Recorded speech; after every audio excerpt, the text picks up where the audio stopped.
Welcome to today's video. My name is Robin Thornton, encouraging you to think musically.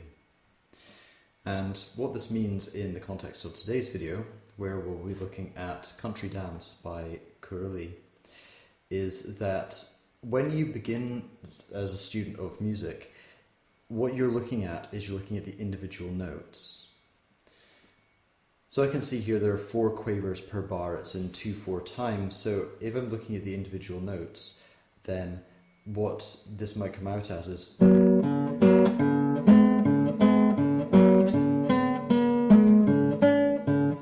where each note is individually important, but that's not what we're thinking about from a compositional point of view. What I can see in the whole of the first bar is that the upper part is made up of G and B with a D pedal underneath. So G, B and then D form a G chord. All of those belong together, and I often tell my students that music is the study of relationships in sound. So G, B and D relate to each other and belong together. Therefore, instead of playing them individually, try and play them as one motif, one theme. As we move into the second bar, the D is maintained as the pedal note, but this time over the top we've got an A and a C. And you might be thinking, well, how do D and an A and a C relate to each other? So we stack up the note D, stacking up the harmony, as every chord is made 1, 3 and 5, D, F sharp and A will make up a D chord. That's D then F sharp because we're in the key of G in this piece. And if I follow up those notes 1, 3 and 5, or D, F sharp and A, I can then follow up to the 7 over the top. That is D, F sharp, A, missing out the B, but this time playing the C over the top. So D, F sharp, A and C belong together as what's referred to as a D7 chord, which is the dominant chord of the G chord. So what's Carulli now doing, instead of thinking of it as being, what is this, 32 bars played in a form where there are 8 bars and then a repeat, and 8 bars and a repeat, and 8 bars and a repeat, and then the part at the end says DC al fine, which means da capo al fine, or capo as in a cap, something which goes on the top, or decapitated as one of my pupils pointed out, means without the head. So da capo means to go back to the head or back to the beginning of the piece on towards the finale, or the fine, which is the French word for the end. When you go da capo, when you go back to the top and back down again, miss out the repeats that time. So repeat the whole way down, follow all the repeats the whole way down, and then when you do a da capo, come down and miss out the repeats, and then finish where it says fine, which is normally about 2/3 of the way down the piece. This is so the composer adds balance to the notes that he's finding. But anyway, the majority of this lesson will be on harmonic rhythm, i.e. the quavers which underpin the whole piece without any notes, without any harmony, would sound like this, which you can only put up with for so long. However, when I add notes over the top of that, the same quaver, so my right hand's doing the same thing,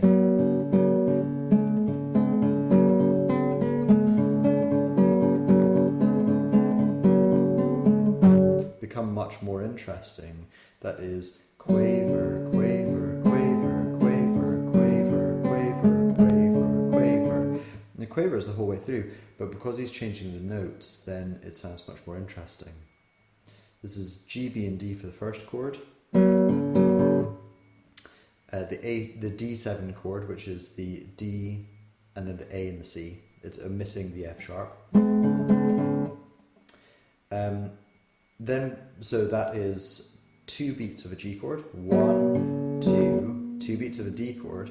1, 2, and he picks up the harmonic rhythm. 1, 2.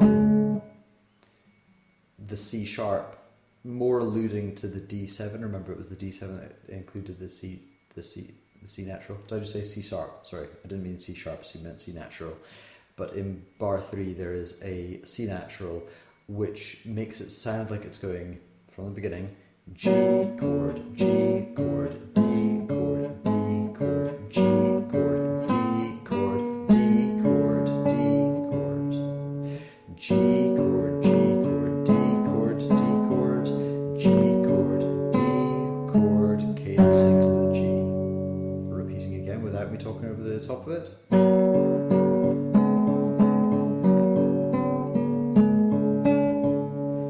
Playing those as one motif, as each note belongs to the chord.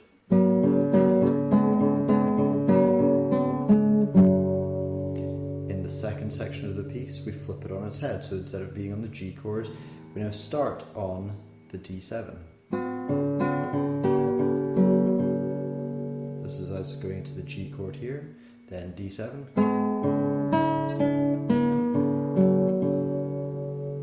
D7, G, D7, and then cadencing down to a G. Allowing us to go from the binary form of G chord finishing D chord, and then opening the second section on a D chord, and then finishing G chord. So that could stand by itself, and will stand by itself, as the final section of the piece. This piece is divided into 3. The first third is in binary form. G chord, D7 chord, D7 chord, G chord. G, D7, G, D7, D7, G, D7, G, D7. Okay, it's into G. D7 opening,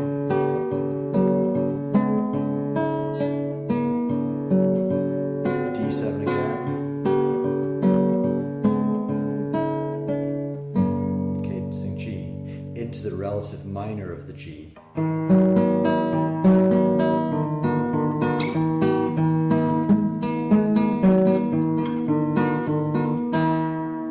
Relative minor of G major is E minor. I'll do a separate lesson on why that's the relative minor. Essentially, the notes are pretty much the same. They share a lot of commonality, which is what makes it relative. But now we're in E. So I've got 2 bars of E, and it's dominant. This time it is a B major chord. I was just checking to see if there's a B7 chord. It's not actually a B7 because it stacks up B, D sharp, F sharp, but it omits the A up the top, which would give you the 7th. E minor. Now it does use the A from the 7th to create that tension. That's just an E minor chord. G,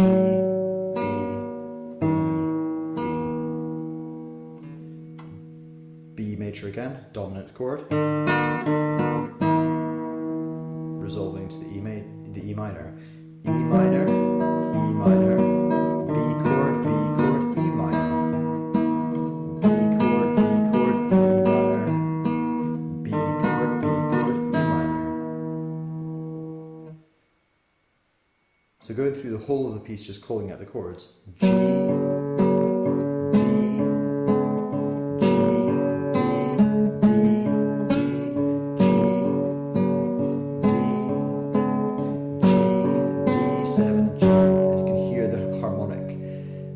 rhythm speeding up there. Although the quavers stay the same, it's the harmony that changes. Sometimes it's shorter time on each chord. D7, G, D7, G, D7, G, D7, G. Here we go. E minor, E minor, B, E minor, B7, B7, E minor, B, B,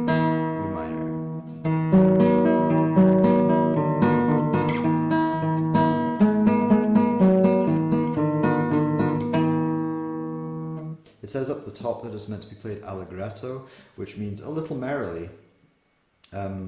As we go into that minor section, I play that much more intense. I just get speed up the tempo a little bit and put a little bit more aggression into my dynamic. That's my preference for this. So I'll play it through again and listen for where the piece is divided into three. The binary at the beginning, into the relative minor in the middle, and then the binary thins out as I omit the repeated sections. And it's that adds balance and shape to the piece.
I'm not really one for holding to these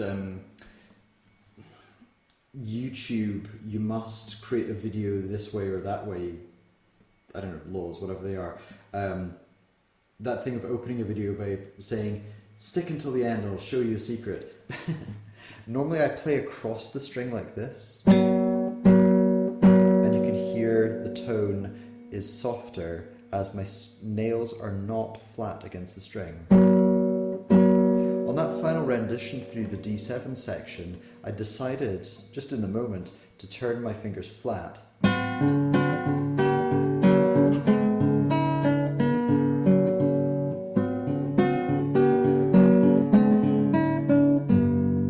So you can hear that as I turn my fingers flat, it gives a bright, somewhat harsh tone, but a more precise tone. And then as I turn my fingers across the string, it's warmer, it's more delicate, although it might be more muddy as a tone. So maybe for another video. What I have covered in this video is harmonic rhythm. As I said, my name is Robin Thornton, and I encourage you to think musically. And what I mean by musically in this context, or thinking musically, is that the rhythm would have been boring, just being quavers, but when you understand the harmony of a piece, your reading and your performance become better, your composition becomes better, and your musicology becomes better. Hopefully you've enjoyed that video, and I will see you in the next.